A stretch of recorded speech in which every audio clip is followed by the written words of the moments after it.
now you would have heard about what has happened to Bud Light, the beer brand that has learned the hard way that the adage, go woke, go broke, isn't just a cute line, but can become a brutal economic reality. It is worth recalling that the glorious stars of classic Americans, Bud Light, Ben and Jerry, Target, were invulnerable for anything since no one would ever question their trustworthiness.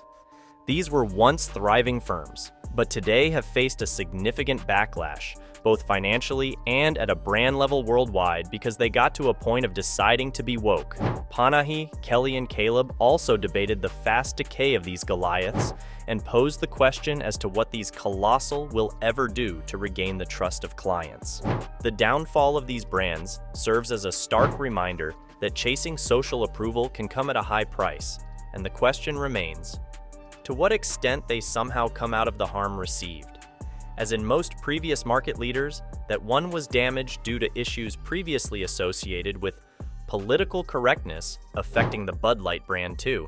This problem pertains to Bud Light, or what used to be America's favorite beer, which has had a rather nasty turn in recent advertisement histories, mostly due to a less than sagacious marketing initiative, including trans YouTuber Dylan Mulvaney. This change made for wider audience recognition backfired and resulted in the worst thing possible, the leakage of the devoted viewership. The effects have not been small. Bud Light, which among Americans is one of the most recognizable beers, has now figuratively and officially stepped down from being the most popular beer in the United States. It was recently displaced after being ahead for 2 decades in terms of global sales to Mexican lager Modelo Especial. What happened is not just shifting trends, it's the result of the misadventure of attempting to leverage a social cause or political sentiment that was unpalatable to the core set of customers that the brand was trying to appeal to. Critics argue that Bud Light's downfall is a direct result of the brand's decision to prioritize virtue signaling over understanding its audience.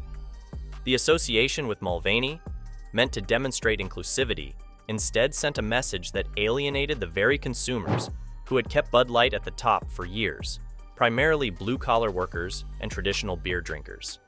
Many felt that the brand had turned its back on them, prompting a widespread boycott that continues to impact sales. The financial consequences have been staggering.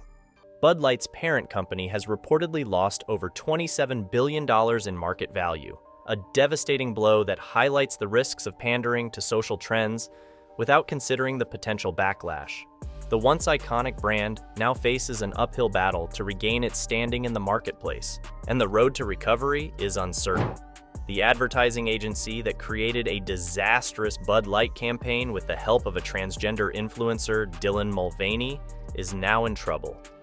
But, as Sky News All-Star Megyn Kelly pointed out, the consequences of this very marketing move go much further than Bud Light alone. Consumers not only shun the brand, but also have discovered other beers, so Bud Light's consumption keeps falling without the possibility to reverse the situation. The scenario is equally terrible for the ad agency that is behind this kind of advocacy. They are now reported to be at their worst, in a state of panic as they deal with what is being considered as legendary blunder. On the contrary, instead of elevating Bud Light to the position of the desired brand, the campaign has made a joke out of it on the national level. Asking to be associated with a can of Bud Light is now a laughingstock, a ridiculous imagine, and a figure of mockery.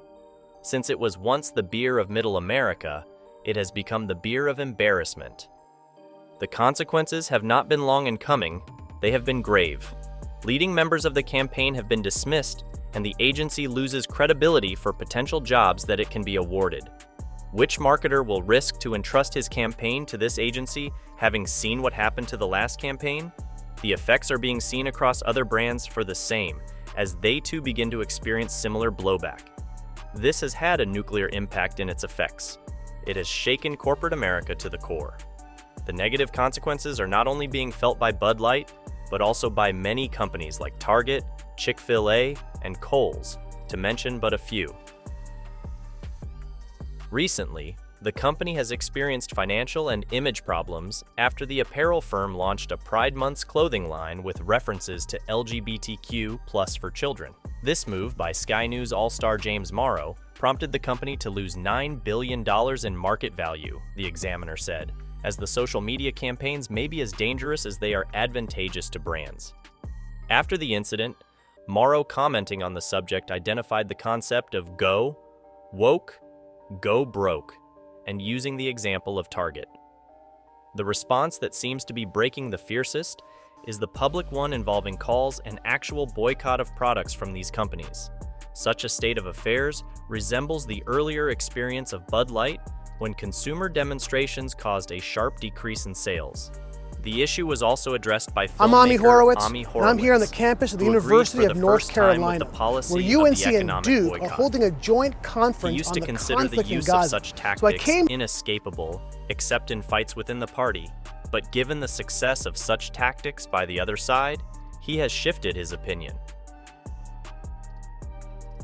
Recently, the woke activism that Disney has been getting away with has backfired in a big way, as the company is now feeling the heat in terms of its pocket and image. Rita Panahai of Sky News pointed out that Disney, in particular, saw a shocking 4 million subscribers. The broader question of whether Netflix's obsession with BLM is costing it viewers. The result seems to stem from the increasing dislike for the directions that Disney has been taking in its recent projects, many of which are perceived to be overly political.